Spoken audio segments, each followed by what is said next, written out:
as you can see right here, I have all the supplies laid out, and what this supplies is for is actually for my baby Redfoot tortoise. And what we're going to be doing today is I'm going to be showing you guys just how I'm going to set up his enclosure. So be sure to stick around to see just how I do that.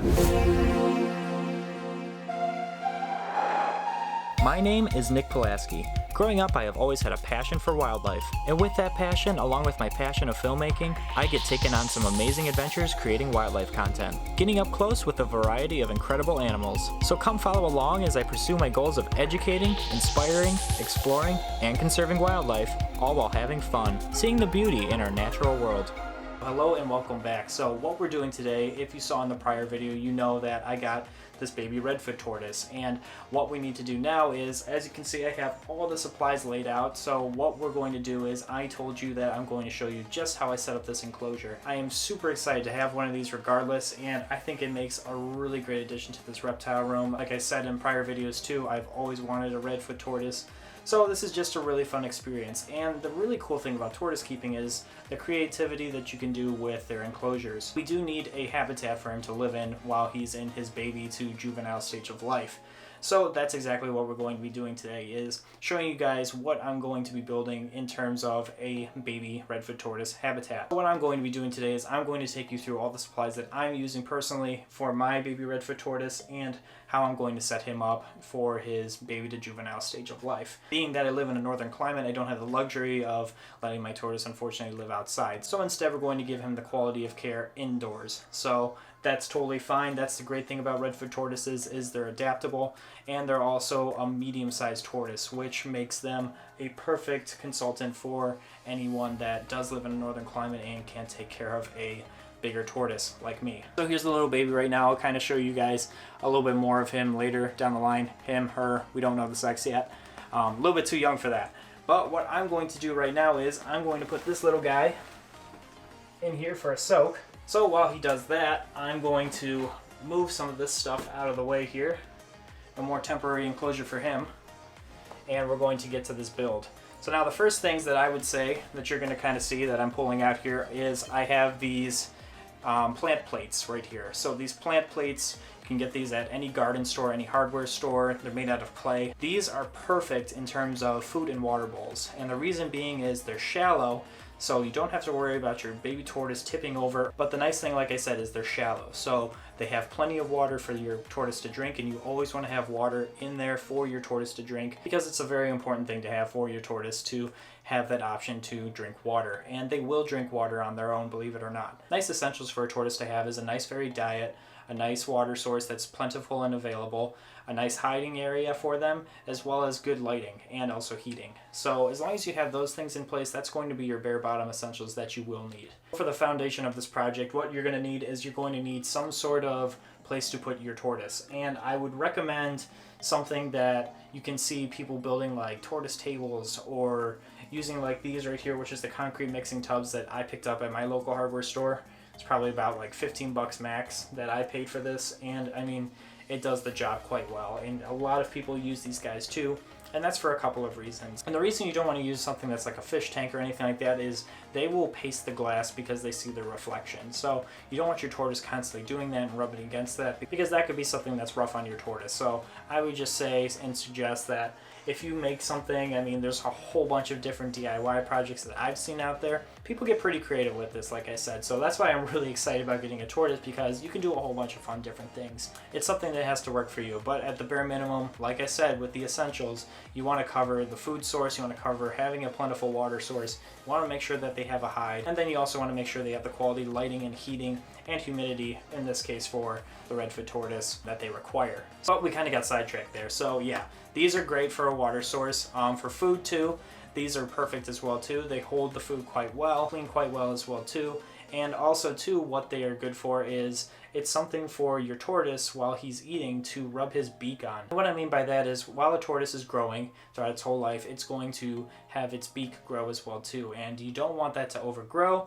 It can cause problems for your tortoise. So having something like this where it's eating on top of this clay plant plate, I would say this is going to be a prime thing where as he's eating and scraping down on this, whether it's with like Missouri tortoise food diet or with the greens that I provide for this guy, that would be something ideal, so he's constantly keeping his beak in check, and I don't really have to worry about it too much, but monitor it mildly, because he can do it all on his own. And that's kind of what you want to do with these guys. Right, so going down the line, the next thing into play would be, I'm going to show these two guys right here. So, like I said, I don't have the ability to provide this guy natural sunlight when needed. Being in a northern climate, clouds, everything like that, and being in an enclosed area, that's not practical. So what I'm going to do is I have to artificially light him. And to get the UVB rays, and the full spectrum UVB I should say, for this guy, I do have a fixture and I do have a light bulb that has the full spectrum UVB light. I do have a fixture, like I said right here, that doesn't run on efficiency. You want to make sure it doesn't run on the efficiency, so it provides the full UVB spectrum that you need for your tortoise. So as you can see over here, I do have the basking lamp over here on the warm side, and then I have a cool side over here. So this full spectrum light is going to be draping up top. It's going to cover the full coverage of the cage, but the basking is going to stay on one side. And your tortoise is smart. He's going to figure out if he's going to be too warm or if he wants to be cooled off. So he will determine which side he wants to be on and thermoregulate. But regardless, what I'm talking about now is this is going to be a temperature gun. So I have mine right here, and what it does is it will shoot that corner, and it will show that that corner is about 95 degrees. So you want it between 90 and 100 degrees for your basking side.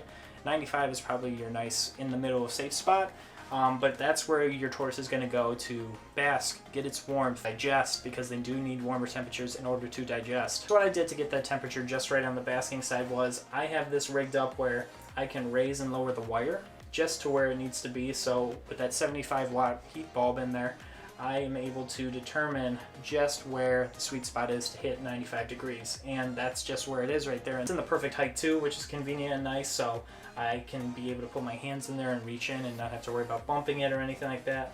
And eventually too, I'm gonna set that thing on a timer. So everything, I love setting things on timers because it makes things efficient. Everything over here is set up on a timer, so I don't have to worry about anything. I can just shut off the main light in this room and call it a day. Not having to worry about the lights, it's pretty autonomous.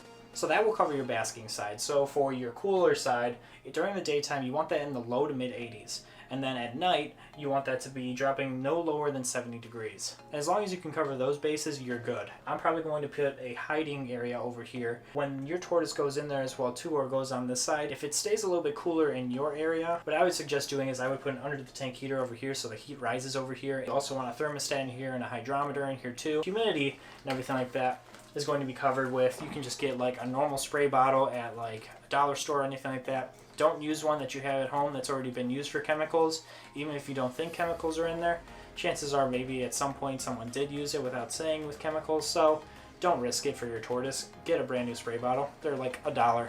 So do that. I also have this. This is a reptile mister that I have. So they're definitely more of a species that's going to require a lot more tropical high humidity. You don't want to drench the cage so it's completely soaking wet. If you do that, you're going to be coming into some issues where you're going to have like shell rot and some fungus issues. And the simple solution to that is dry out your substrate as well as clean your substrate. But what I'm going to do is I'm probably going to be putting, because these guys like to dig, I also have this right over here, which is cypress mulch. This is going to be unfertilized cypress mulch right over here. I use this for like the red-tailed green rat snake. I also use it for Rafiki up here. I love using this for these guys. It's a perfect thing. It holds humidity well. We're just going to put a nice layer on the bottom right here. Perfect enough for him to dig, because these guys love to dig, as well as it holds enough humidity. So it's definitely going to have a more drier side over here because of the basking side, and more of a humid hide over here where the moisture is not going to dry out as quickly. And with that being said, I'm also going to be putting a hide over there. Normally I use like a wood round or like half of a PVC pipe. Those are great options. People do a whole bunch of different things. I'm going to makeshift something and make a hide with this half piece of cork. This is great too. You can do something with this and it'll be totally fine for them, because with your baby tortoise, what they're going to want to do is they're going to want to hide a lot. They want to feel safe. In the wild, a lot of baby tortoises don't make it just because of being vulnerable. So when your baby tortoise is hiding a lot, I mean, that's a common thing. So don't worry if your baby tortoise is doing that.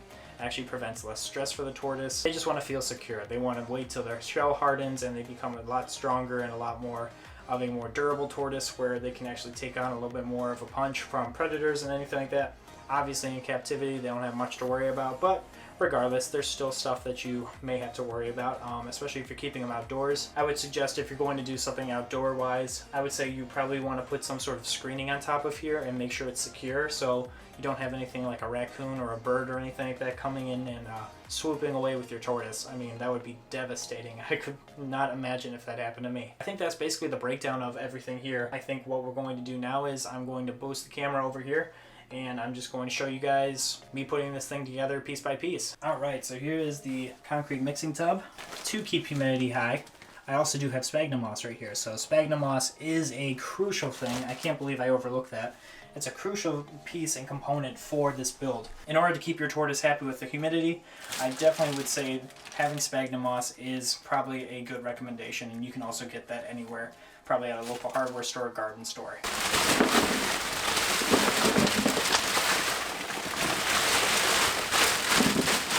The citrus around me is pretty cheap. 3 bags of this probably for around 15 bucks. It's pretty good. What I'm going to do is I'm going to smooth this out a bit. It's always exciting starting a new enclosure and getting a brand new reptile. I always like doing these kind of builds. Alright, so the next thing I'm going to put in, just to figure out placement wise, is the food and the water bowl.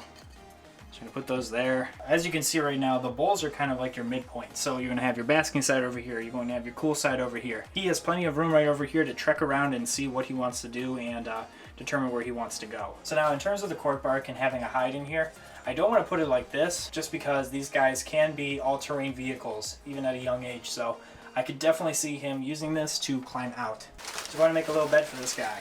I have the sphagnum right here, which gets everywhere, let me tell you. Pretty messy. And a little goes a long way. It holds moisture real well. I love this stuff. But I'm just going to cake this side over here with the sphagnum. Now I'm going to get a couple rocks and kind of level this up. So this is like this. So he can just kind of hide under here. And he can just kind of park himself like a car in a garage. Alright, so I have a whole bunch of these aquarium rocks that I've used in the past, or that I have extras of. I like picking these things up. And they look natural. And I like having like natural setups too. I'm definitely one for them. Pretty level, I already checked them out. Just like that.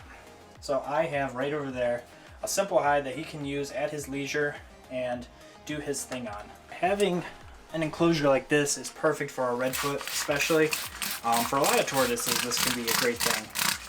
For your more desert species, you definitely don't have to mist them.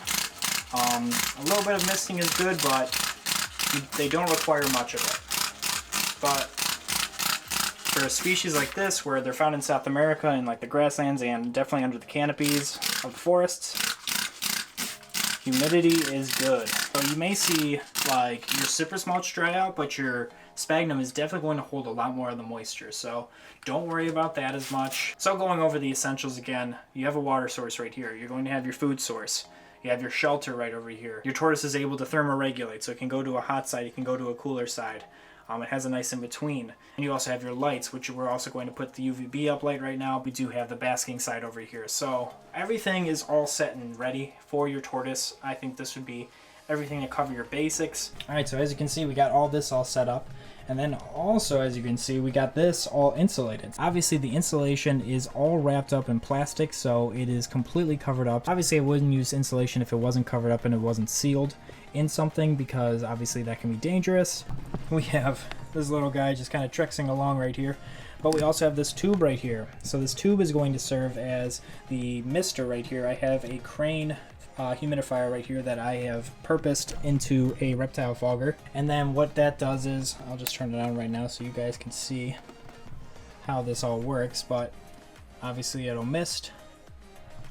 The mist will come out. And then it just kind of pours all throughout here into the enclosure.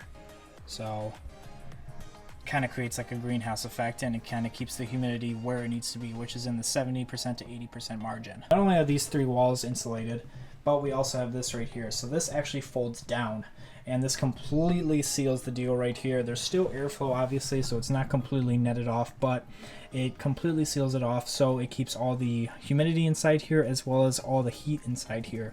So we're getting those 95-degree temperatures right here, we're getting the 80s all throughout here, and we're totally fine with that. So yeah, this is the perfect little setup right here. Like I said too, if you want to know how to build one of these, I'm going to have a video coming out soon on how I built this little guy, so you guys can stick tuned for that. Perfect little setup, very simplistic, very easy, nothing too difficult to do.